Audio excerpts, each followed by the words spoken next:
Assalamualaikum warahmatullahi wabarakatuh. Perkenalkan, nama saya Anan Awang Kifari, NIM 180321100070. Ini saya akan mempresentasikan pekerjaan saya dari tugas mata kuliah Ekonomi Produksi Pertanian, eh, yaitu mereview jurnal internasional tentang inefisiensi teknis menggunakan stochastic frontier.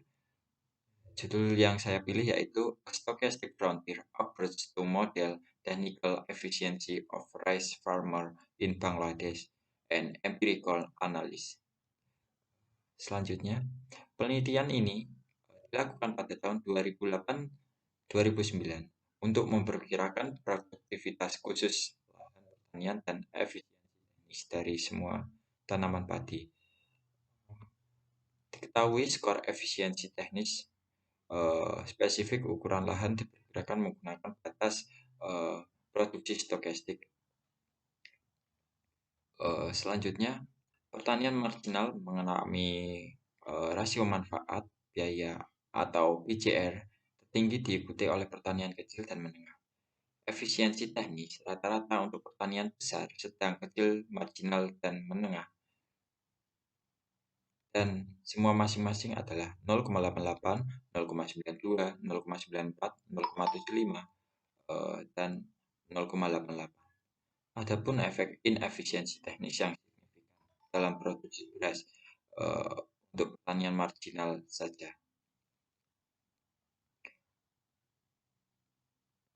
Dalam hal ini, produksi tidak dapat ditingkatkan dengan meningkatkan efisiensi dengan teknologi yang ada, kecuali pertanian marginal.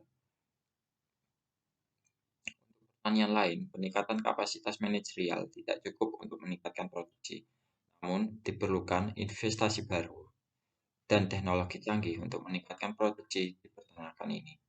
Rata-rata petani bisa meningkatkan 12% hasil dengan input dan teknologi produksi yang ada. Sekarang menuju ke hasil dan pembahasan. Pada tabel 1 dapat dilihat seperti berikut.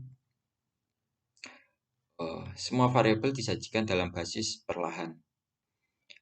Tabel 1 menunjukkan bahwa usia petani menengah melakukan praktik pertanian dan usia rata-rata petani adalah 6,45 tahun dengan variasi yang signifikan kelompok tani.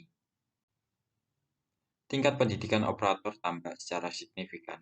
Variasi di antara tambak dan tingkat pendidikan tertinggi petani 8,74 tahun diamati di tambak besar dan tingkat pendidikan terendah diamati di tambak marginal 5,15 tahun dengan pendidikan rata-rata tingkat menjadi 7,01 tahun di tingkat agregat.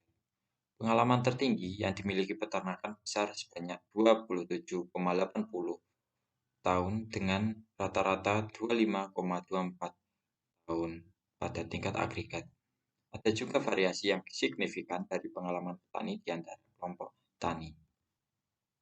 Distribusi lahan yang dapat ditanami dalam produksi beras cukup berbeda antara pertanian dan petani besar memiliki wilayah budidaya padi terluas dengan rata-rata luas sawah 220,74 desimal untuk semua pertanian.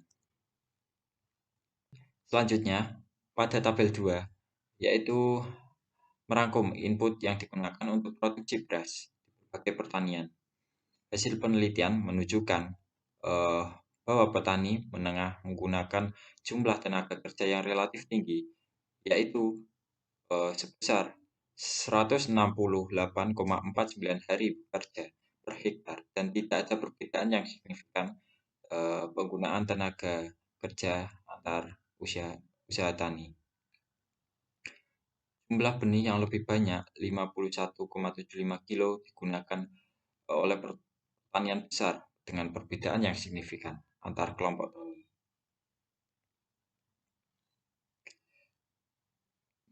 Petani di lahan yang berbeda menggunakan jumlah pupuk yang berbeda dengan variasi yang signifikan.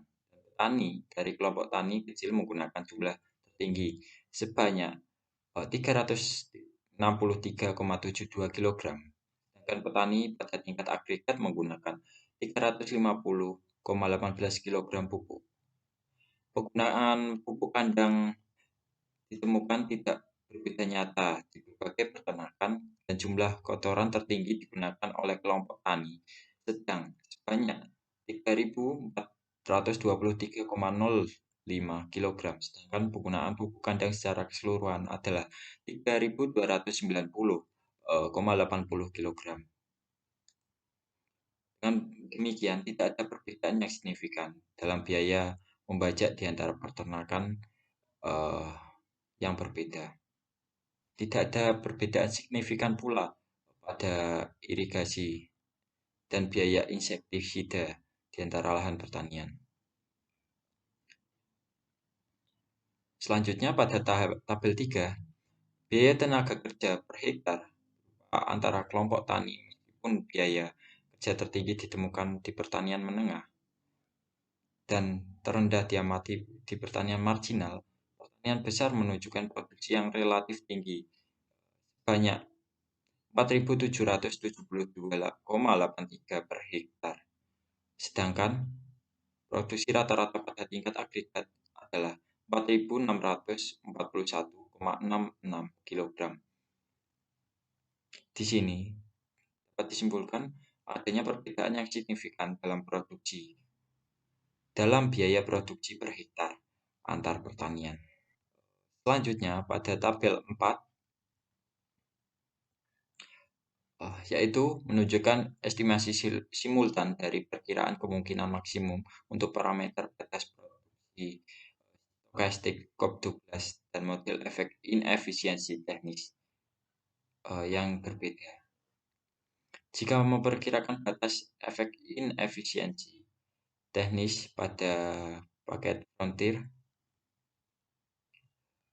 kita dapat secara bersamaan memperkirakan perbatasan stokastik dan model efek inefisiensi teknis dalam satu langkah.